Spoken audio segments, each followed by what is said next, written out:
Imagine your laptop is glitching. Like it keeps crashing, it's losing your files, and it takes 10 minutes just to open a web browser. Oh, yeah, the absolute worst. Right. And usually, you would run a virus scan, maybe update the operating system or delete some old software. You try to patch the existing framework. Okay, try to fix what's there. Exactly. But imagine handing that laptop to a technician, and instead of running a scan, they completely wipe the hard drive. Like they install an entirely different operating system. Oh, wow, just totally from scratch. From scratch. One where the concept of like individual files, separate folders, personal user accounts doesn't even exist anymore. Everything you create instantly belongs to one giant shared network directory. I mean, that requires a massive leap of faith from the user. You are no longer just fixing a broken machine at that point. You are fundamentally redefining what the machine is supposed to do. And how you interact with it, yeah. Right. Okay, let's unpack this, because that is the exact scale of the systemic reset we are looking at today, but applied to human society. Which is quite the leap. It really is.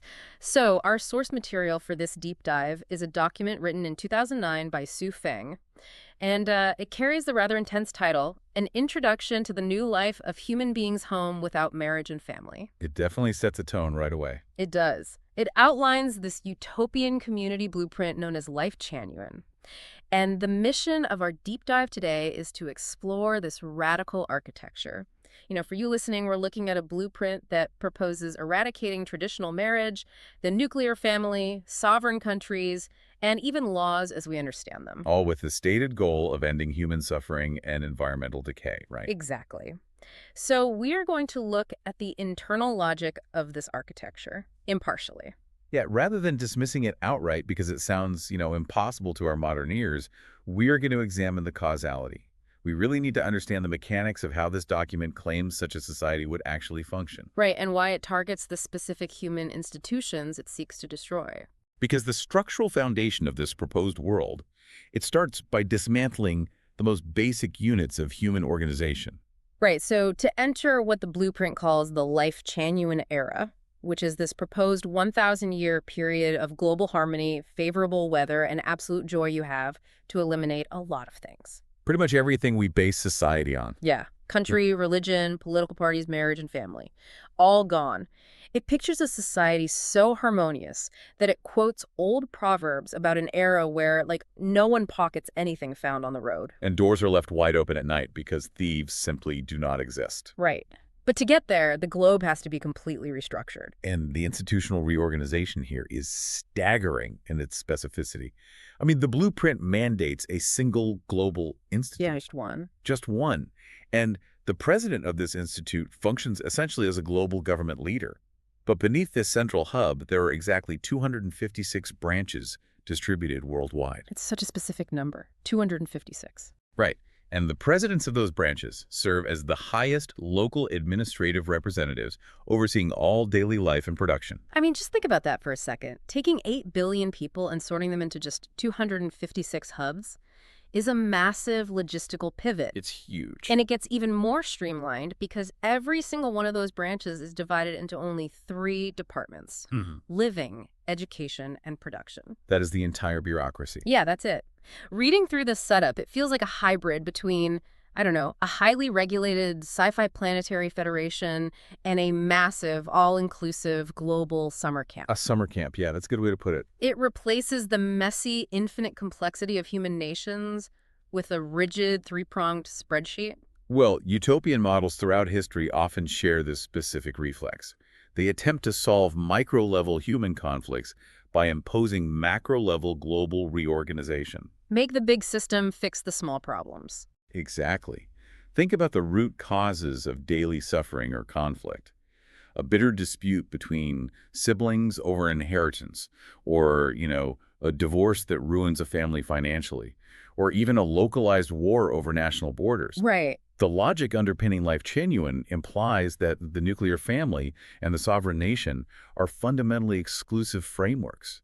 They create an inherent us versus them mentality. Yeah, because you're hoarding resources for your people. Like, Yeah. if I have a biological child, my biological imperative is to make sure they have food, shelter, and inheritance. Even if it means someone else's child goes without. Right. I am constantly building a fortress around my specific family unit. And so, by removing the borders of a nation and dissolving the exclusive bonds of a traditional family, the blueprint attempts to remove the incentive for that fortress mentality altogether. Because you cannot fight over property lines if there is no property. Exactly. And you can't hoard resources for your descendants if the concept of descendants is just abolished. But that structural shift, that demands a completely different economic engine.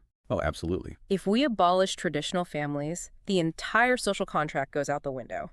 If I am not relying on my parents for support, and I am not saving up a massive retirement fund to take care of myself in my old age, the mechanics of survival have to change. What's fascinating here is the economic principle it introduces, which it calls having nothing but having all. Having nothing but having all. Yeah. In this community, all property is communal. The individual owns absolutely nothing, zero personal assets. Wow. But in exchange for surrendering personal ownership, the community itself, the home without marriage and family, undertakes all the daily expenses of every single member. Which means the community takes over the roles traditionally held by parents and adult children. Completely. The document explicitly outlines that bringing up children is no longer the private matter of their parents, and supporting seniors is no longer the private matter of their sons and daughters. The community absorbs those burdens entirely. Yeah, but the day-to-day financial mechanics are what really challenge our current understanding of economics, because there is no supervision mechanism on spending. Wait, none at all? None. There's no strict accounting system, no cashiers, no budgets to balance at the end of the month. Members just simply take what they need when they need it. Okay, but someone has to fund that. The labor system funding this communal wealth is equally jarring because everyone works exactly 6 hours a day, which effectively eliminates unemployment. Right. But members choose their jobs based entirely on their own hobbies, personalities, and specialties, and they specialize completely, like cooks only cook, cleaners only clean. And the timetable is entirely decentralized. Like, a member can choose to work at night and sleep during the daytime, or split their hours however they see fit, As long as they do their 6 hours. provided they contribute their 6 hours of chosen labor. Yeah. If you are listening to this right now while commuting to a 9-to-5 job that you don't exactly love, the idea of a society where you only work 6 hours a day, entirely on your own schedule, doing only what you consider a hobby, it probably sounds completely unworkable. It sounds like a dream to some, but logistically a nightmare. Yeah, I have to look at this through the lens of human behavior. It sounds like a massive high school group project. Oh, no. We all know what happens there. Everyone wants to do the fun, creative parts, like, designing the cover page, and nobody wants to actually write the essay or do the citations. Right, the tedious stuff. If every single person is choosing their job based on their hobbies, what happens when nobody's hobby is cleaning the communal bathrooms or taking out the trash? Well, the blueprint anticipates that exact behavioral bottleneck. It proposes a mutual service system to prevent the group project scenario from collapsing. Okay, how does that work? The theory is that a clear division of labor, combined with absolute personal freedom, will naturally balance itself out. When people are not forced to work for survival, when they aren't laboring under the threat of starvation or homelessness, the blueprint assumes they will naturally gravitate toward a variety of roles simply to maintain the harmony of the community they benefit from. It relies heavily on a hands-off approach to interpersonal friction, then. Yes, the rule is that you only mind your own business. If someone asks for your help, you help them unconditionally. If they don't ask, you stay completely out of it. It is a massive gamble on the innate goodness of humanity. It assumes that laziness or selfishness are not inherent human traits, but rather symptoms of a broken, stressful system like capitalism. Right, like remove the stress and people will naturally want to contribute. But inevitably, someone is going to test those boundaries. Even in an ideal environment, you will have someone whose stated hobby is tasting the vegetarian food, and their 6 hours of labor consists entirely of eating. Yeah, human nature will test the limits. So if a system relies purely on voluntary contribution, and there are no financial incentives or penalties, how do you manage the people who actively refuse to pull their weight? So, to address those bad actors, Lifechanyuan employs what Shufang calls a holographic management mode. Holographic management. Yeah, and to understand how this society regulates itself, we have to look closely at what that term means in this context. It explicitly requires the complete absence of constitutions, laws, legislations, and commandments. The blueprint actually states that no management is the best management, which is wild. It is. But think about the physics of a hologram. If you take a standard photograph and cut it in half, you only have half of the image.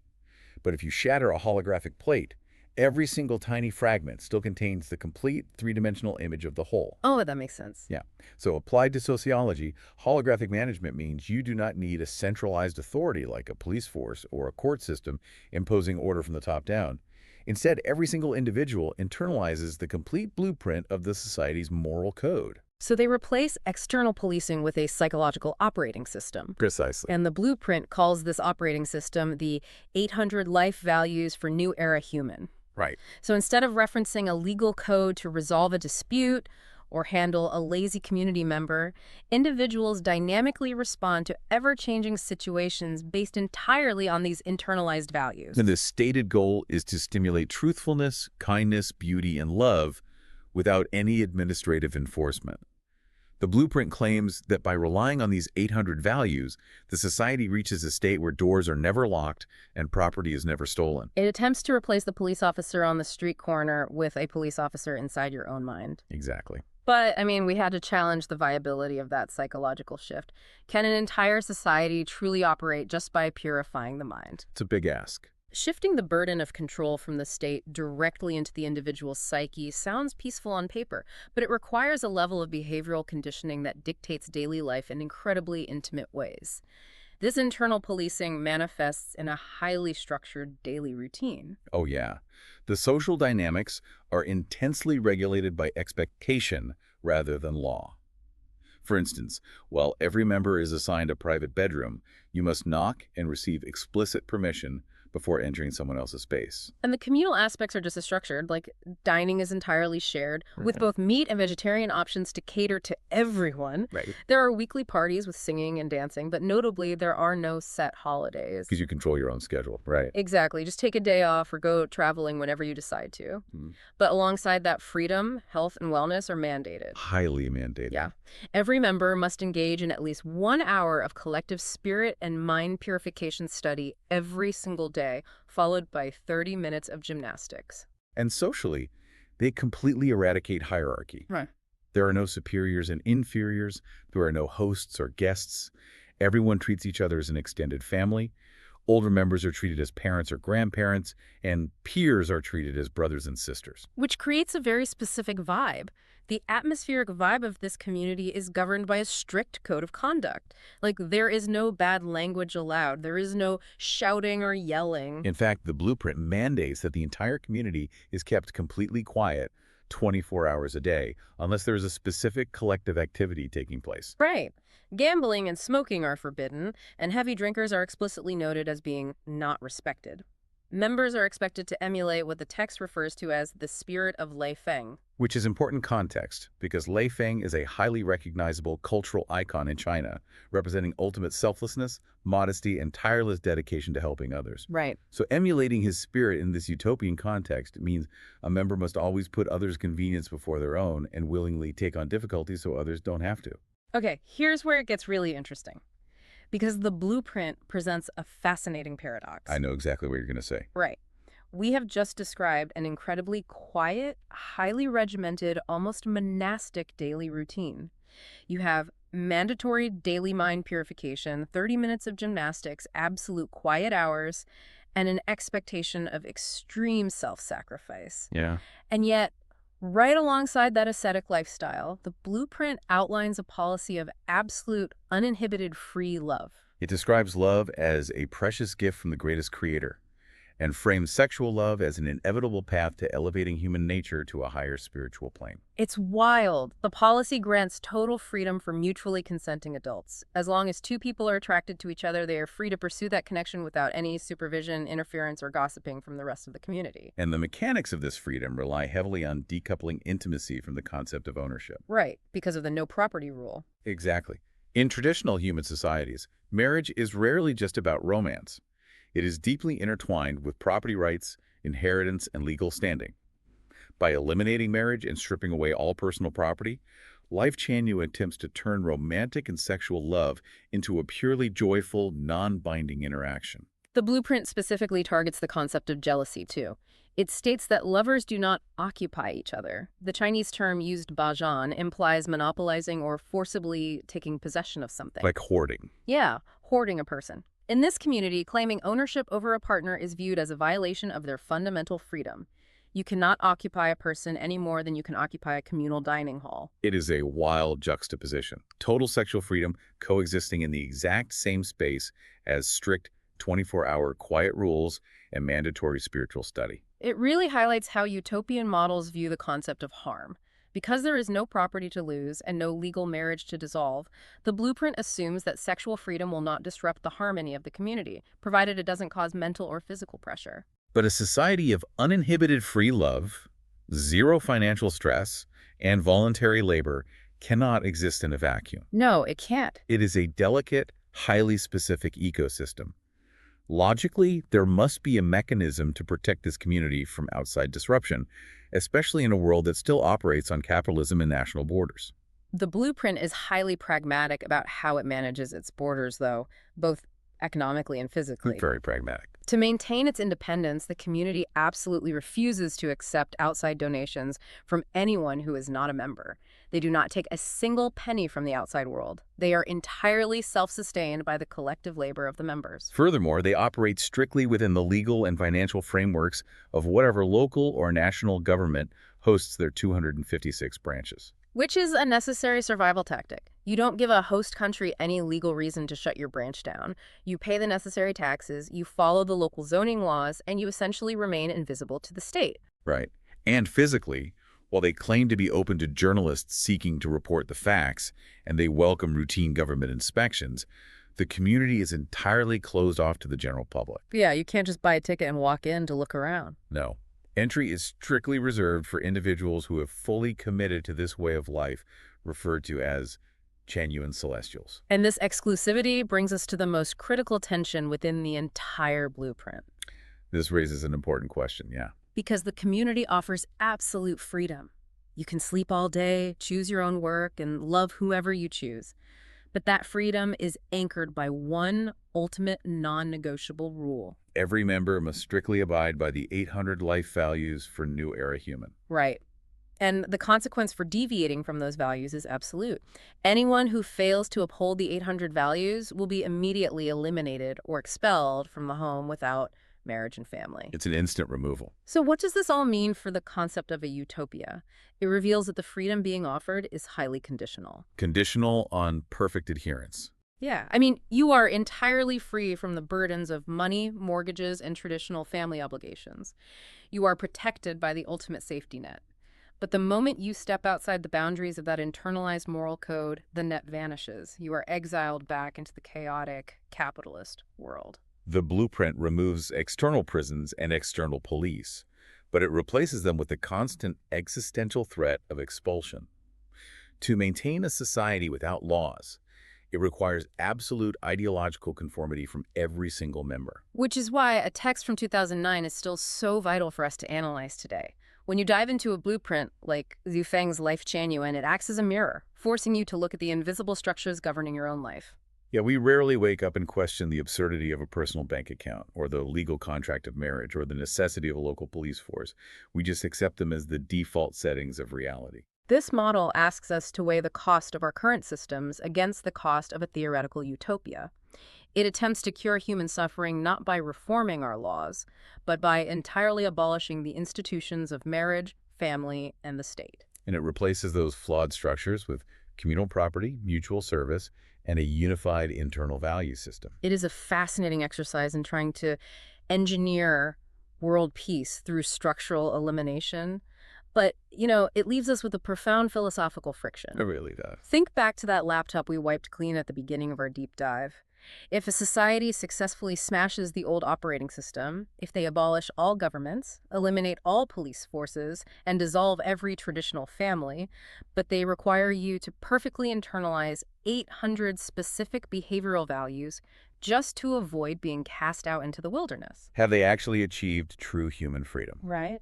Or have they simply moved the government out of the courthouse and installed it directly into your mind? That's the real question. Keep questioning the invisible structures around you, keep pulling on those threads, and we will catch you on the next deep dive.